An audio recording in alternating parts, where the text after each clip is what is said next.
ஒரு கலைய A true act is when an art, meditation, is imparted to you. If you practice it precisely as it is given, without alteration or deviation, in due time that very art will itself become your teacher and reveal all its depths to you. Why do we share it with the public? It is because that very art of meditation watches over you and guides you.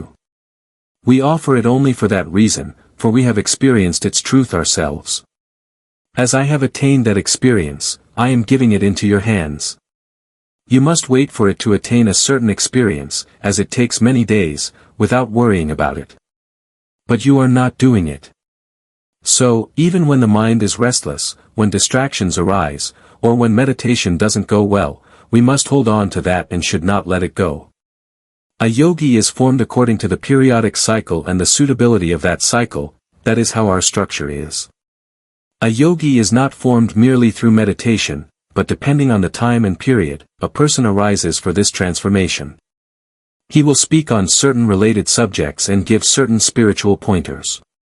Moving toward that, various seekers will rise and transform into different forms. Within that, an uprising takes place, and some seekers awaken, make progress in that meditation, and there exists a possibility for themselves to attain a great transformation. In this period, a person who is living a normal life will, without fail, end up meditating. Even if you lock him inside the house, what will he do? He will climb up onto the roof and sit there to meditate. You cannot stop him. He has no dialogue at all, he won't say why he meditates. He simply says, I like it, I do it. But back then, if you called out to people for meditation, nobody came. Now it's not like that.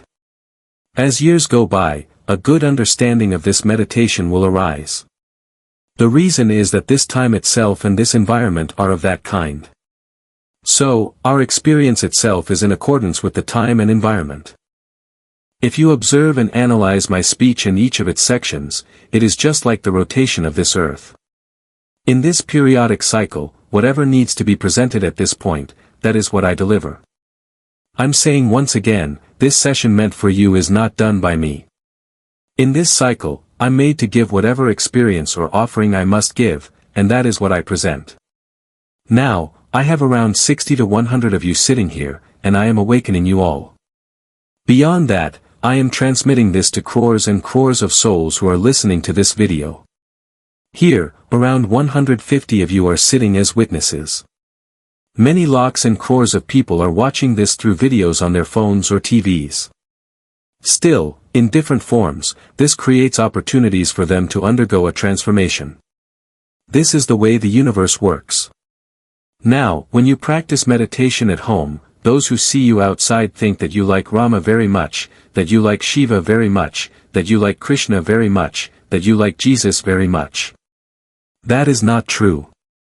As far as I can see, you are not drawn to anyone. Your soul is seeking to awaken in its own uniqueness, to move on its own, to realize by itself who it truly is. Your soul is seeking to give birth to itself within you.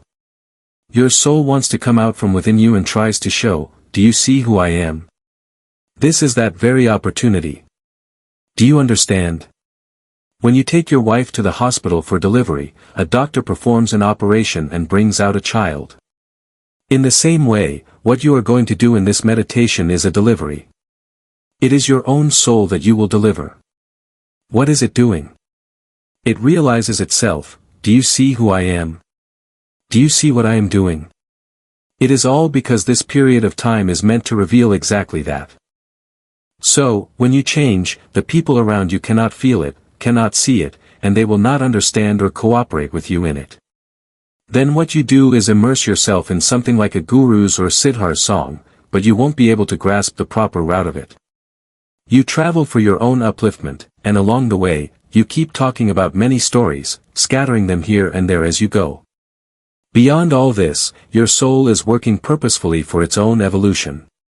Even your coming to me is for the sake of your soul's upliftment. None of you have come here to listen to God's mythology or the Siddhar's mythology. This is the truth. For your upliftment and for your soul to move toward growth, what it does is trigger you, just like how, in school, the bell rings when it's time. In the same way, your soul within you rings the bell and tells you to simply keep listening to what he speaks. Whether meditation happens or not, the inner I within you will awaken, will grow, will develop, only then can it come out. This is how your soul is requesting your body, asking for it, ending up quarreling with your husband, taking leave from the office, collecting the 500 rupees or 1000 rupees kept at home, and coming from there. Do you understand? The one who does all this, the reason behind it, is your own soul. Keep this well in mind. The reason for all this is that your soul knows very well that if it sits with him, there is a quicker chance for it to come out. Your body doesn't know it, do you understand? Your body will be ready to do some other work after another 6 hours, but your soul will sit and weep, oh, poor thing. That emotion, when it reacts, your body, without even knowing it, lets water flow from the eyes, right? The reason for this is that your soul is feeling sorrow. Oh, poor fellow, it cries out within, lamenting, did I come just for brinjal and radish curry? Why are you doing this to me, and weeps in anguish inside. Neither this body knows it, nor do the people around it know. But I know this. When I look at you, it says to me, all right, there is a time period for this soul. Let it come, and I simply go on like that. This is the matter. You must understand this. Certain actions take place subtly, without form, and that is being shown in an embodied form. Even within that, if you deeply observe, what is called God itself acts only within the bounds of its own authority. But are you functioning within the bounds of authority? Never. You go beyond your limits. In this period, it's very difficult to find a person who is truly enlightened. Nowadays, if someone says he has attained a spiritual experience, there will be around 10 people ready to mock him. There were times in history when people wandered from place to place just to see someone who had attained a true experience. In my village, there were times when, if someone had gone to Kashi and returned, people would go around his house saying, "You've been to Kashi, just seeing you is a blessing," and would sit near him with reverence. But today, if someone has done penance, gone through hardships, and attained an experience, do you know how society responds? It looks at him and questions, is he a real saint?